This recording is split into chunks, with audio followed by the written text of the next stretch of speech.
네, 갈수록 화음이 더 좋아지고 더 좋은 것 같습니다. 오늘 하나님께서 저희들에게 주신 말씀은 마태복음 16장 13절에서 21절까지만 보도록 하겠습니다. 신약성경 제가 가지고 있는 성경 27쪽 마태복음 16장 13절에서 21절까지 말씀입니다. 다 찾으신 줄 알고 한 절씩 교독하시겠습니다. 13절부터 21절입니다. 13절 하나님의 말씀을 들으십시오. 예수께서 빌립보 가이사랴 지방에 이르러 제자들에게 물어 이르시되 사람들이 인자를 누구라 하느냐?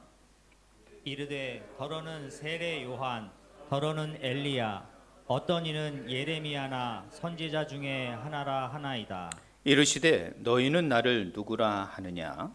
시몬 베드로가 대답하여 이르되 주는 그리스도시요 살아계신 하나님의 아들이시니이다. 예수께서 대답하여 이르시되 바요나 시모나 내가 복이 있도다.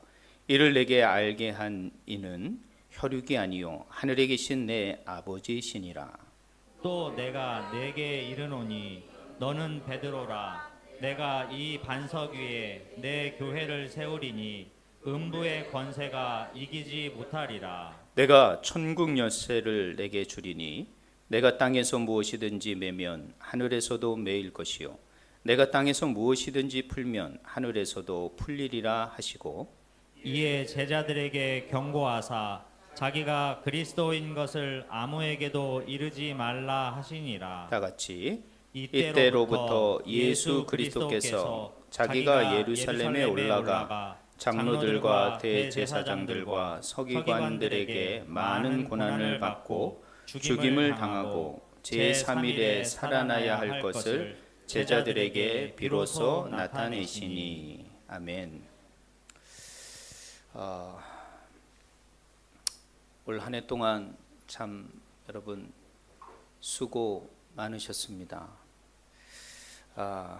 여러분의 한 해 동안 살아왔던 모든 것들이 정말 박수 받을 만하고 또 축복을 받을 자격이 있다라고 생각을 합니다. 또 그 모든 것들 가운데 하나님께서 여러분을 은혜 가운데 여기까지 인도해 주신 줄 믿습니다. 그리고 여러분이 마땅히 하나님 앞에 기쁨이 되는 것은 이 마지막 예배도 예배자로서 이 자리에 와 하나님 앞에 순종하고 있다라는 것이죠. 이것이야말로 주님이 여러분을 기쁘게 생각하시며 또 여러분을 통하여 하나님의 일들을 행하실 것입니다. 다시 한번 여러분들 수고하셨고 한 해 동안 저희들이 마태복음을 통해서 하나님 나라에 대한 큰 주제를 가지고 말씀을 1년 동안 나누었습니다. 그 나누는 말씀들이 지금까지 이렇게 오면서 저희들이 15장까지를 좀 잠시 살펴봤습니다. 오늘은 16장을 좀 들어가면서 제가 조금 지난주에 다른 설교를 했기 때문에 뛰어넘고 아주 중요한 전환점이 되는 오늘 본문의 말씀을 가지고 교회라는 주제를 가지고 여러분과 말씀을 나누고자 합니다. 우리가 마태복음을 보면 크게 두 부문으로 나눌 수가 있어요. 하나는 바로 예수님의 이 공생의 기간 동안에 예수님이 누구신가, 예수님의 어떤 그런 메시아 되심을 설명하는 본문들이 있고요. 그리고 오늘 이 16장 21절부터는 예수님이 이제 후반기의 사역 속에 무엇을 이루려는 마지막 사역을 말씀하시는 내용들이 있습니다. 그러니까 마태복음은 1장부터 15장까지 또 16장부터 28장까지 나눌 수가 있다라고 저는 보고 있어요. 그 단어가 뭐냐 하면은 오늘 21절에 나오는 이때로부터라는 단어입니다. 이때로부터라는 거예요. 즉 이때로부터 예수님이 뭘 말씀하시는 거예요? 예수 그리스도가 예루살렘에 올라가서 고난을 받고 죽임을 당하고 제3일 만에 살아나게 될 것이다. 즉 이것은 고난을 받고 십자가에 죽으시고 부활한다라는 이야기를 처음 하신 거거든요. 이때부터. 그러니까 그 전에는 이런 얘기를 하지 않으셨어요. 그 전에는 그런 얘기를 하지 않고 예수님의 메시아 되심과 또 하나님 나라를 선포하고 내가 이 땅에 이 죄로 죽는 자들을 다시 회복시키기 위하여 이 땅에 오셨다라는 메시아 되심과 하나님의 나라를 드러내는 사역들을 하셨어요. 근데 지금부터는 지금 이 16장 21절 이후부터는 뭘 하시겠다? 고난을 당하겠다. 그리고 십자가에 죽임을 당하게 될 것이다. 그런 다음에 3일 만에 부활할 것이다 라는 예수님의 가장 중요한 마지막 사역을 말씀하시는 거예요. 즉 16장 21절부터 시작이 되는 거예요. 여러분 우리가 4장 17절을 한번 보면요. 마태복음 4장 17절을 보면 이렇게 되어 있습니다. 예수님께서 이 광야에서 세례 요한에게 세례를 받고 광야에 가서 40일 동안 기도를 하신 다음에 이제 광야에서 벗어나셔서 이제 공생애를 시작하시면서 4장 17절이 시작이 되는 거예요. 그때 어떤 단어가 나오냐면요. 이렇게 되어 있습니다. 이때부터라는 단어인 거예요. 자, 오늘 4장 17절에도 16장 21절에도 이때로부터라고 되어 있잖아요. 그런 것처럼 이 4장 17절에도 이때부터 예수께서 비로소 전파하여 회개하라 천국이 가까웠느니라 이렇게 말하고 있어요.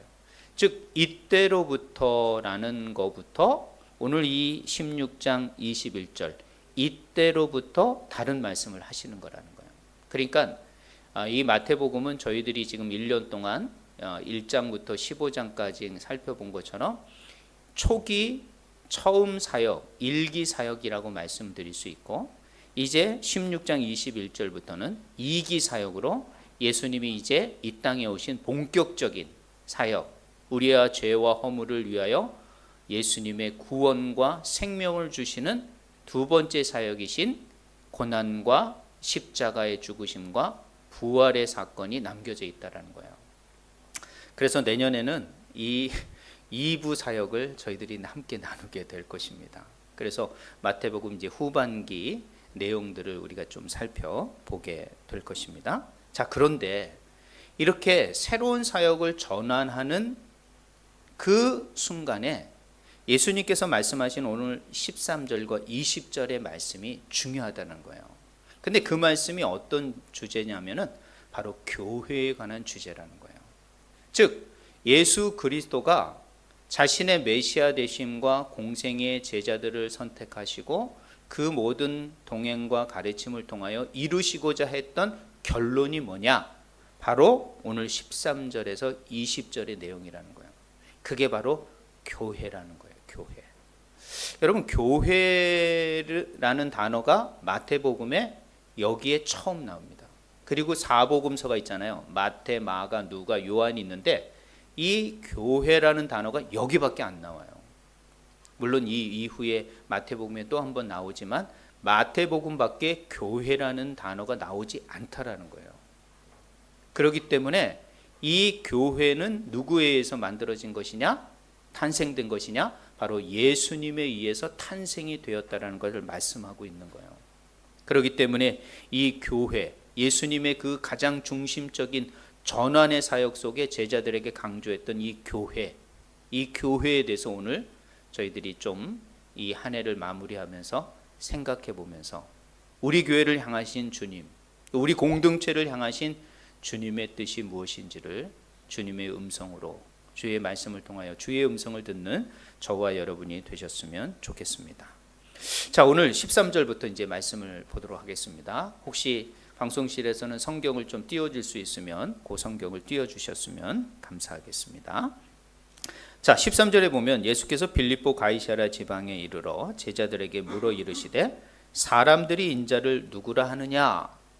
자, 예수님의 질문으로 시작이 됩니다. 자, 가이사랴 빌립보를 제가 갔었어요. 이번 올해 6월 달에 갔었지 않습니까?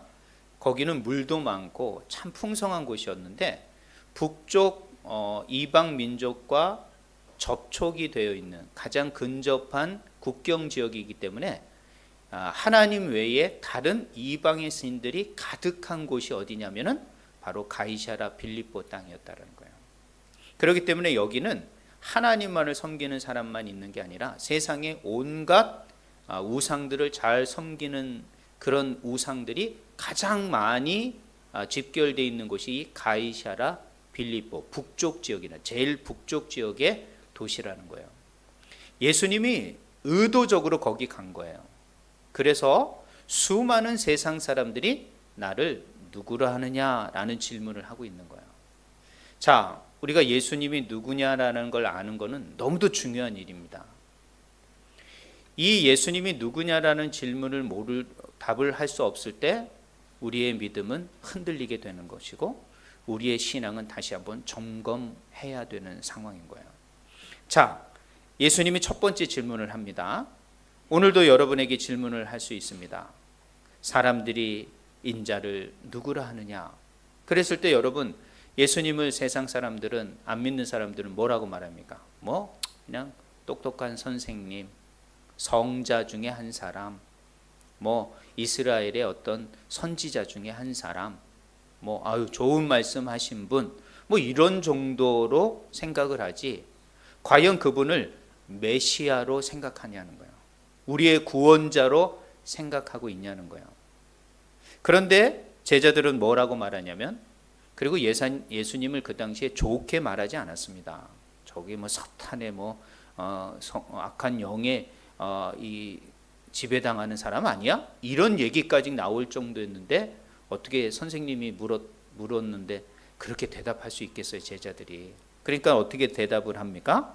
세례 요한이라고 그러고, 더러는 엘리야라고 그러고, 더러는 예레미야라고 합니다. 이렇게 좋은 말로 합니다. 그러니까 결국엔 뭐예요? 사람이라는 거예요, 사람. 우리의 구원자가 아니라 그냥 선생에 지나지 않습니다. 이렇게 세상 사람들은 말한다는 거예요. 그럴 때 예수님은 다시 한번 제자들에게 정곡을 질문합니다. 두 번째 질문이에요. 예수님이 이 대답을 몰라서일까요? 다 알지요. 알매도 불구하고 무슨 질문을 하기 위하여? 이 두 번째 질문을 하기 위하여 지금 질문을 한 거라는 거예요. 그러면 너희는 나를 누구라 하느냐는 거예요. 너희도 세상 사람들이 말하는 사람으로 생각하느냐? 한 명의 선생으로 생각하느냐? 이렇게 질문을 하는 거예요.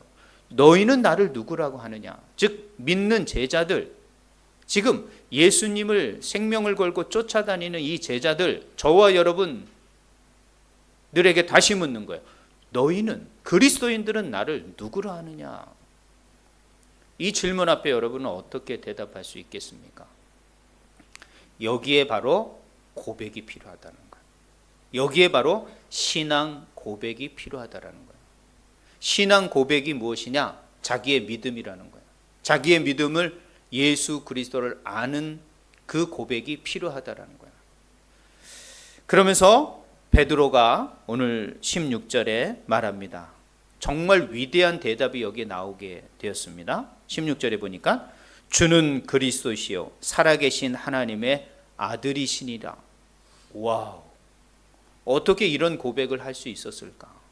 여러분, 과연 지금은 여러분이 이 본문을 아니까 예수 그리스도가 누구십니까? 그러면 예수님은 그리스도시고 살아계신 하나님의 아들입니다, 이렇게 얘기할 수 있어요.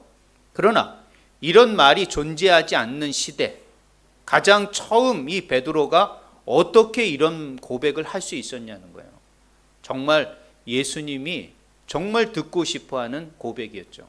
이 말을 다른 말로 말하면 이런 겁니다. 예수님은 메시아이십니다. 그리고 하나님의 아들입니다. 곧 하나님이십니다. 이런 말을 한 거예요, 대답을. 그러니까 그동안 2년 동안 따라다니면서 예수님을 모습을 보면서 예수님은 진짜 메시아야, 예수님은 진짜 하나님의 아들이야 라는 것을 깨닫게 된 거죠. 알게 된 거죠. 그래서 예수님이 묻자 베드로는 주는 그리스도시요 살아계신 하나님의 아들입니다 라고 신앙으로 고백할 수 있었던 거죠. 자, 그런데 이것은 결코 사람의 지식에서 나올 수 없다라고 예수님은 말하고 있다는 거예요. 오늘 17절에 보니까 이렇게 말합니다. 또 예수께서 대답하여 이르시되 바요나 시몬아 내가 복이 있도다. 이를 내게 알게 하니는 혈육이 아니요 하늘에 계신 내 아버지시니라. 뭐라고 말해요? 하늘에 계신 내 아버지다라는 거예요. 하나님의 성령이 이 사실을 너에게 알게 하고 고백하게 한 것이다.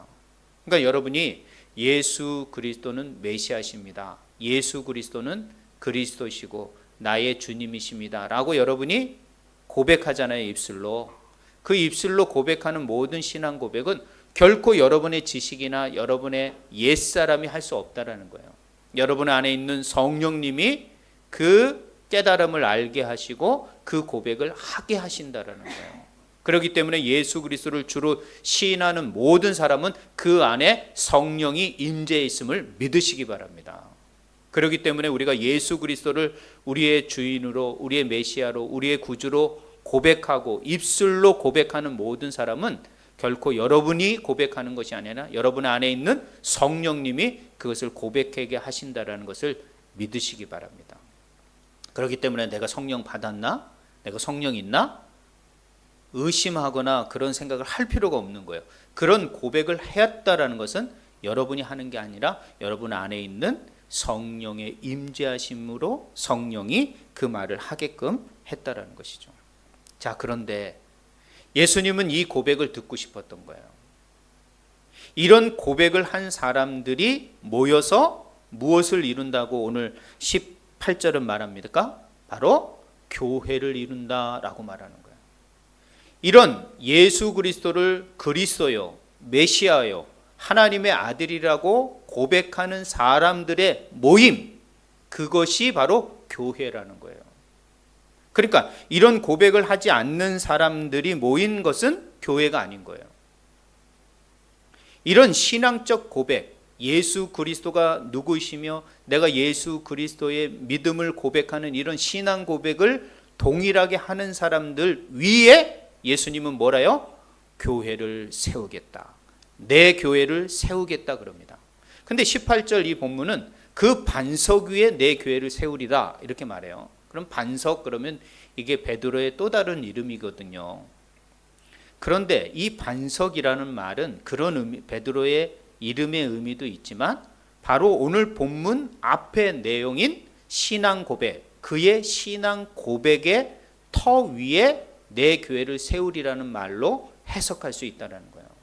천주교에서는 그래서 베드로의 후계자를 교황으로 보고 교황 위에 교회를 세우겠다고 말을 합니다. 그러나 그게 아니에요. 저 본문은 바로 신앙 고백 위에 예수 그리스도는 그리스도시요 살아계신 하나님의 아들이라는 이런 신앙 고백을 하는 사람들 위에 내 교회를 세우겠다라고 말씀하신 거라는 거예요. 그러므로 여러분, 교회는요 사람이 세우는 게 아니에요. 많은 사람들이 교회는 목사님이 세우셨으니까 목사님 거예요. 우리 주일 학생들한테 물어보고 학생한테 물어보면 교회 주인이요? 목사님이죠. 그럼 헌금은 누가 가져가니? 목사님이 다 가져가죠. 그래서 저는 헌금 안 해요. 이런 애도 있어요. 왜? 목사님한테 내가 왜 돈을 줘요? 이렇게 생각하는 친구들이 많은 거예요. 왜냐하면 교회를 사람이 세웠다라고 생각을 하는 거예요. 그러나 교회는 그런 곳이 아닙니다. 결코 사람이 세우신 곳이 아니라 주님이 오늘 18절에 내 교회다라고 말하는 거예요. 교회의 주인은 주님이시는 거예요. 소유권이 주님에게 있고 그의 다스림으로 인하여 세워진 곳이 바로 교회인 것이에요. 그러므로 교회는 사람이 중심이 되는 것이 아니라 주님이 중심이 되어야 되는 것입니다. 그러므로 주의 말씀이 가장 우리의 삶의 기준이 되고 이 교회를 운영하는데 규칙이 돼야 돼요. 근데 우리는 교회마다 헌법과 정관이 있습니다. 그런 헌법과 정관을 통하여 교회를 치리하려고 그래요. 물론 1차적으로는 맞습니다. 그러나 본질적으로는 뭐예요? 하나님의 말씀에 의하여 치리되고 통치되어야 되는 거예요. 왜?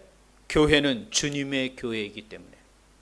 사람이 운영하는 것 같지만 거기에 통치와 주권자는 바로 주님이시라는 걸 꼭 기억하셔야 돼요.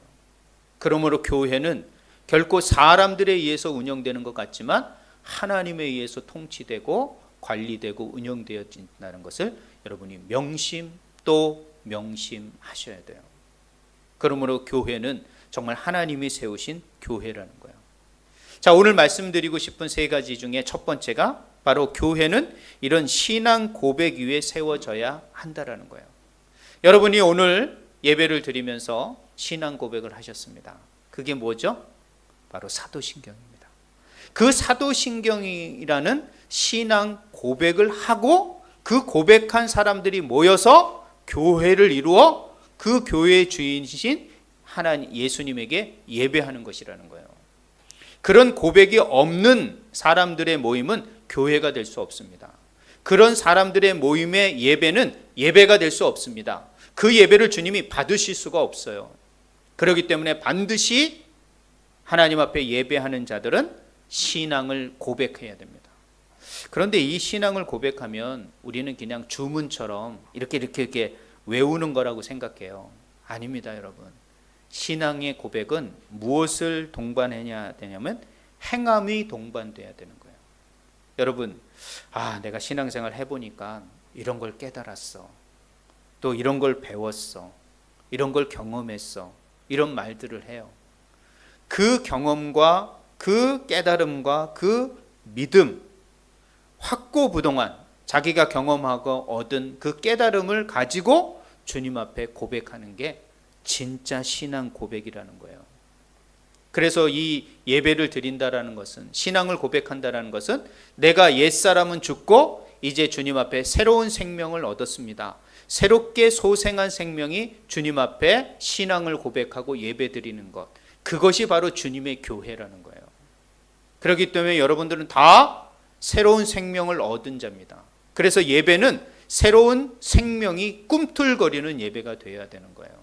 옛 것을 가져와서 그냥 죽은 생각, 세상적인 생각으로 사로잡힌 것이 아니라 새로운 하나님의 소망이 우리 가운데 들어와 새로운 역동성이 있는 그 생명을 가지고 주님 앞에 고백하는 사람들의 예배, 교회가 진정 하나님의 교회라는 것을 기억을 하셔야 되는 거예요. 그렇기 때문에 이 신앙 고백은 우리들의 행동을 수반한다라는 것을 기억하셔야 돼요. 이 행동이 없는 신앙 고백은 말에 지나지 않습니다. 그냥 입술에 지나지 않습니다. 진짜 신앙 고백은 어떻게 돼요? 행동으로 깨달은, 우리의 삶으로 깨달은 진정한 신앙 고백 위에 교회는 세워져 가는 거예요. 그런 삶의 신앙을 생활을 하시던 모든 사람들이 모여서 교회를 이루는 거예요. 그래서 그 역동적 있는 삶의 경험들이 많은 신앙 고백이 깊은 교회가 저는 주님의 큰 교회라고 생각을 하는 거예요. 왔는데 신앙 고백도 없고 자신의 죄사함과 자신의 어떤 구원함의 감격도 없고 새로운 소망도 갖지 않은 사람들이 100명이 모였던 그 예배를 주님께서 받으시겠냐는 거예요. 한 사람이 모여도 그곳에 주님이 나를 구원하셨고 주는 그리스도시요 나의 살아계신 하나님이십니다 라고 고백하는 한 사람이 모여 예배하는 그곳이 하나님이 찾는 예배라는 것을 기억하셔야 되는 거예요. 그렇기 때문에 그런 거듭남과 신앙 고백이 없는 그 예배, 그 교회는 주님의 교회일 수 없다라는 것을 기억하시며 여러분이 늘 오셔서 신앙을 고백하고 여러분의 죄를 회개하고 다시 한번 참회를 기도하는 모든 것들이 바로 하나님 앞에 교회다운 참된 예배를 드리기 위한 우리의 하나님 앞에의 고백이라는 것을 기억하셔야 돼요. 그 예배를 주님께서 기뻐 받으신다는 거죠. 자, 두 번째는 어떻게 말씀하셨냐면 18절에 이렇게 되어 있습니다. 음부의 권세가 이기지 못하리라 그랬습니다. 이 교회는 음부의 권세가 이기지 못한다. 그러면 여러분들은 이 음부의 권세가 이기지 못한다. 그러면 이 음부라는 것은 지옥을 말합니다. 그리고 죽음을 상징하고 사탄의 권세를 말합니다. 사탄이 우리에게 도전하는 가장 큰 권세는 바로 죽음이라는 거예요. 죽게 하는 거예요. 죄를 짓게 함으로 말미암아 죄의 삭수로 죽음이 오게 함으로 말미암아 죽음의 두려움이 우리 가운데 오게 하는 거예요. 그러면 우리는 이렇게 생각해요. 이 본문을 생각하면 방어적인 단어다라고 생각을 해요. 우리는 방어만 잘하고 사탄이 공격하면 툭툭 맞기만 하면 되겠지, 이렇게 생각을 해요. 여러분, 근데 이 본문은 그런 본문이 아니에요. 공격하라 라는 말이에요. 즉 음부의 권세가 너희들을 두르고 있을 때 그 울타리와 그 문을 치고 나가라 라는 공격적인 의미가 여기에 담겨져 있다는 것을 생각하셔야 돼요. 즉 사탄이 우리를 유혹하고 사탄이 우리를 옴싹달싹 못하게 할 때 여러분은 다시 한번 힘을 얻어 주님의 능력과 주님의 성령의 충만함을 얻어 어떻게 해요? 그 음부의 권세의 문을 열고 나가라 라는 말이에요. 이 말이.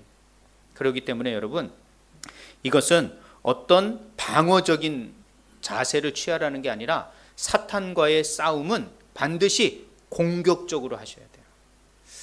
제가 프리미어 축구를 좋아합니다. 그리고 축구를 하죠. 여러분, 재밌는 축구가 어떤 축구인지 아십니까? 공격 축구예요. 공격 축구. 정말 이기려면 어떻게 해야 되냐면요, 공격해야 돼요. 물론 방어도 잘해야 되겠지만 수비도 잘해야 되겠지만 정말 재밌는 축구, 이기는 축구는 공격해야 되는 거예요. 지금 사탄과 우리가 늘 이런 영적 전쟁을 하고 있을 때 여러분들은 방어만 하게 된다면 이기는 것 같죠? 안 그렇습니다. 공격을 해야 되는 거예요. 그래서 음부의 권세가 우리를 울타리를 치고 우리를 유혹하고 우리를 넘겨뜨릴 때 어떻게 해요? 여러분들은 그 문을 뚫고 나가는 그런 능력이 있으셔야 되는 거예요. 그래서 공격해야 되는 거예요. 즉 하나님의 말씀의 능력으로 성령의 검으로 여러분이 공격하여 그 모든 음부의 권세를 뚫고 나가시는 그런 여러분이 되셔야 돼요. 또 이런 어떤 의미는 어떤 거냐면 죽음의 항구에 여러분이 갇혀 있는 거예요. 여러분이 그것에 갇혀 있으면 여러분은 늘 죽을 수밖에 없어요. 그래서 그 죽음의 항구에 갇혀 있지 말고 그것을 뚫고 넓은 대양으로 나와라 라는 의미가 이 본문에 담겨져 있는 거예요.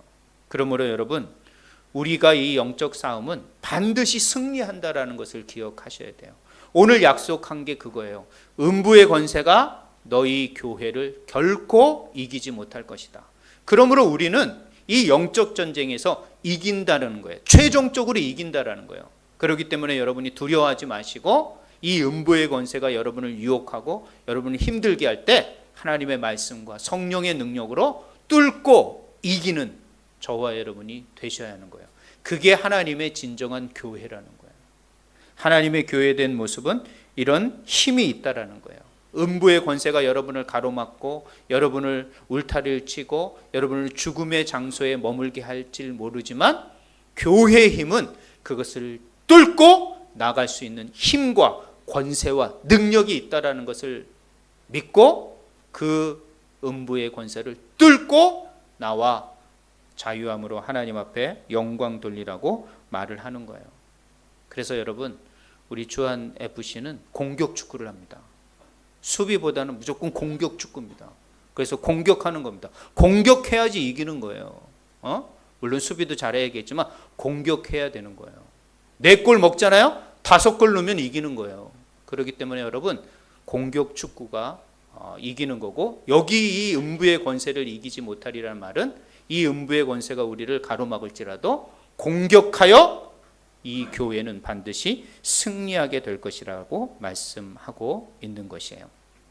세 번째는 무엇이냐면 19절에 보니까 이렇게 돼 있어요.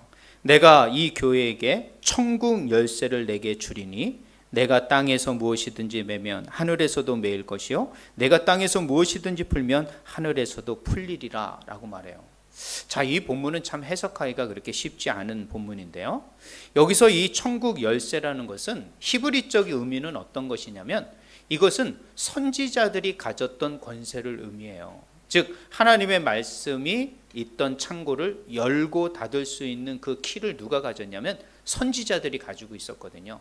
그래서 이 열쇠라는 이 개념의 말은 어떤 의미가 있냐면 바로 하나님의 말씀을 열고 닫을 수 있는 그 권세를 누구에게 줬다? 교회에게 줬다라는 거예요.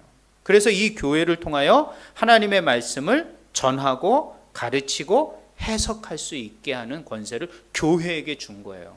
그래서 교회는 하나님의 말씀을 해석하고 가르치고 전달할 의무가 있어요. 이게 바로 서기관적인 의미예요. 제가 언젠가 서기관의 의무에 대해서 말씀을 드린 적이 있지 않습니까? 서기관은 아주 중요한 직책이었어요. 하나님의 말씀의 뜻도 알았고 하나님의 말씀도 해석할 줄 알고 하나님의 말씀을 가르칠 수 있는 책임이 그들에게 있었던 거죠. 그러므로 교회는 어떤 교회가 되냐? 이 하나님의 말씀을 잘 관리하고 잘 해석하고 가르치는 책무가 교회에게 있다라는 거예요. 그러므로 너희들이 풀면 하늘에서도 풀릴 것이고 너희들이 닫으면 하늘에서도 닫는다는 것은 너희들이 전하지 않으면 절대 하늘에 올 자가 없고 너희들이 잘 전하면 그것을 듣고 하늘에 올 자가 있다라는 거예요. 그것이 뭐예요? 교회에게 주신 권세예요. 여러분, 많은 사람들이 교회 구원이 있느냐라고 말을 해요. 교회 밖에는 구원이 없느냐라고 말을 하는데 성경은 분명히 말하고 있어요. 교회에 구원이 있는 거예요. 교회 밖에는 구원이 있을 수 없는 거예요. 그러면 여러분 꼭 이걸 건물로 생각해요. 그러면 이 교회에 와야지 구원을 받느냐? 이 말이 아니라는 거예요. 건물 안으로 들어온다는 게 말이 아니라 이런 신앙 고백 위에 세워진 사람들이 이런 음부의 유혹과 권세 앞에서 공격하여 승리적인 삶을 살아가는 자에게는 어떻게 돼요? 땅끝까지 복음을 전하고 구원할 권세와 책임이 그에게 주어진다라는 거예요. 이 말은 뭐냐면은 첫 번째, 두 번째 전제가 된 사람에게 천국 열쇠가 주어지는 거예요. 첫 번째, 두 번째 일을 하지도 않는 사람들에게 천국 열쇠의 권세가 어떻게 주어질 수 있겠습니까? 여러분이 이 본문을 잘 해석해야 돼요. 먼저 여러분이 예수 그리스도 안에서 위대한 신앙 고백이 있으셔야 돼요. 삶의 신앙 고백이 있으셔야 돼요. 그래서 내가 경험한 나의 구주이시며 나의 구원자이라는 예수 그리스도의 신앙 고백이 있는 사람들이 영적인 세상의 전쟁 속에서 유혹 속에서 시험 속에서 믿음의 승리를 감당하고 그 승리한 자들이 그 죽음과 그 음부의 권세를 뚫고 나온 자들이 어디로? 땅끝까지 이르러 너희들이 천국 열쇠를 가진 자였으니 그들에게 복음을 전하고 너희들이 매면 그들이 매일 것이고 너희들이 풀면 그들이 풀려나게 될 것이라는 말씀이라는 거예요. 이것은 순서적인 거예요. 성경은요, 먼저 얘기한 것이 의미가 있고요, 마지막 얘기한 것은 결론과 같은 거예요. 그렇기 때문에 그 순서도 예수님은 정확하게 말씀하셔요. 왜? 전지전능하시며 온 세상을 창조하신 그분이 말씀의 순서 또한 정하시는 건 정확한 거예요. 거기에 허투루 말씀하시는 게 없습니다. 하나도 흐트름 없이 말씀하신 거예요.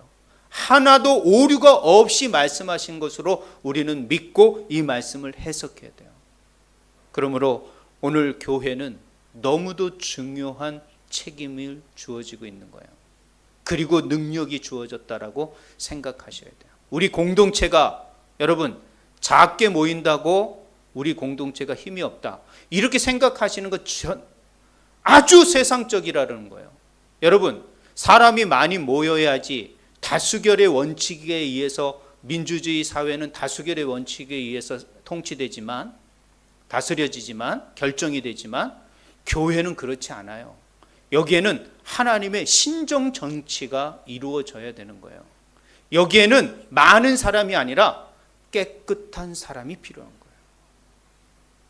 여기는 허접한 사람이 필요한 게 아니라 진정한 신앙 고백을 드리는 사람들이 필요한 거예요. 음부의 권세에 주저앉고 머뭇거리고 실패하고 도망가는 자들이 아니라 그 음부의 권세를 맞짱 떠 승리하는 자들이 필요한 거예요. 그리고 그들에게 천국 열쇠의 권세를 줘 땅끝까지 이르러 복음을 전하여 그 사람들에 의해서 천국 백성들이 더해지는 권세를 그들에게 준 겁니다. 이것은 교회를 세우고자 하는, 교회를 통하여 이루시고자 하는 하나님의 나라를 예수님이 지금 말씀하시는 거예요. 그러므로 우리가 갖는 이 교회는 너무도 중요한 것입니다. 너무도 세상적인 가치와 세상적인 생각이 교회 안에 들어와 많은 사람이 모여야 되고 수다한 사람들이 모여 물질과 화려함이 있어야지 그게 진정한 교회고 부흥하는 교회라고 말을 하는 시대가 됐습니다. 여러분, 세계에서 제일 큰 교회가 한국에 있습니다. 그러나 그 한국 교회를 통하여 누가 그 교회를 거룩하고 깨끗한 교회라고 말하겠냐는 거. 다 찔러보면 교회 더럽고 부패하고 나약한 부분이 흘러나오고 있습니다. 그런 교회가 교회다운 게 아닙니다. 진정한 교회는 크기가 아니라 순결성이에요. 거룩성이에요. 깨끗함이에요. 이런 신앙 고백한 사람들의 모임인 것입니다. 그리고 음부의 권세, 죽음의 권세가 그들을 넘볼 수 없는 생명력을 가진 사람들, 그리고 땅끝까지 복음을 증거하며 그 사람들을 살려내려는 이런 놀라운 사랑과 희생과 섬김의 마음이 있는 사람들, 이게 진짜 교회의 모습이라는 거예요. 이런 본질의 교회의 모습을 우리는 잃어버려서는 안 됩니다. 주님이 이 세상에 가장 최초로 말씀하신 오늘 교회의 이 말씀을 통하여 교회는 이런 예수 그리스도의 메시아 되심과 하나님의 아들 된 진정한 신앙 고백 위에 음부의 권세인 죄와 슬픔과 죽음의 권세가 그들을 억누를 때 그 모든 죽음과 죄와 슬픔을 뛰어넘는 그 생명력으로 다시 일어나 그리고 세상을 향하여 천국 열쇠를 가진 자답게 복음을 증거하며 생명을 구원하려는 섬김과 사랑의 발걸음을 옮기는 그런 교회가 진정 주님이 원하셨던, 주님이 꿈꾸셨던, 이 땅에 세우시고자 했던 주님의 교회라는 걸 우리는 기억해야 합니다. 그래서 저는 교회는 개척되어져야 합니다. 새로운 교회로 그 시대의 하나님의 순결성과 거룩성을 유지하고 그것을 보존해야 할, 다음 세대에 물려줄 그 깨끗함을 유지하는 교회가 매년 매번 새롭게 개척되어져야 된다고 생각하는 거예요. 그래서 교회는 개척되어야 됩니다. 처치 플랜팅이 이루어져야 하는 것입니다. 사실은 이게 선교의 가장 궁극적인 목표입니다. 저희 교회도 작지만 제가 늘 꿈꾸는 것 중에 하나가 교회가 교회를 개척하는 거예요. 저희가 한인교회를 개척하지 못하지만 베트남 교회는 개척하고 있습니다. 여러분, 그걸 아셔야 돼요. 그래서 내년부터는 제가 우리 교회가 또 우리 교회 안에 있는 선교사님들이 또 제가 어떤 일을 하는지 제가 좀 광고 좀 하려고 아주 그냥 크게 그냥 광고를 해가지고 어떻게 하는지 좀 여러분들이 좀 알게 좀 하려고 그러고 있어요. 다른 교회 갔더니 막 뭐 그런 게 돼 있더라고요. 그래서 또 주님이 영광 받아야 되는데 자꾸 그냥 교회가 자랑되면 어떡하나 그런 생각이 드는데, 교회다운 모습이 무엇인지를 한번 좀 우리가 한번 보여드리도록 하겠습니다. 그래서 진짜 교회가 무엇인지 여러분, 그래서 한 사람 한 사람이 주님 앞에 진정한 신앙 고백을 가지고 그 죄와 죽음을 이기는 강력한 공격자로서 천국 열쇠를 가진 자로서 여러분이 이 한 해 동안 달려오신 것입니다. 그리고 내년에도 이 마음을 가지고 이 교회에 대한 정체성을 분명히 가지고 우리의 교회와 우리의 신앙의 경주를 계속해 나가야 할 것입니다. 그리고 예수님은 말씀하십니다. 이렇게 세워진 교회가 21절에 이때로부터 예수 그리스도께서 자기가 예루살렘에 올라가 장로들과 대제사장들과 서기관들에게 많은 고난을 받고 죽임을 당하고 제3일에 살아나야 할 것을 제자들에게 비로소 나타내시니라 라는 말씀. 교회는요, 주님이 오실 때까지 이 고난과 이 죽음과 부활을 경험하셔야 돼요. 이것을 통과하지 않고서는 주님을 맞이할 수 없습니다. 이 2부 설교는 내일 새벽에 하겠습니다. 오늘은 주일이라서요, 제가 송구 영신 예배를 드리지 않으려고 해요. 그리고 여러분의 가족끼리 새해를 맞이하시고 새벽에 다 나오셔서 새해 첫날 하나님 앞에 예배하는 저와 여러분이 되셨으면 좋겠어요.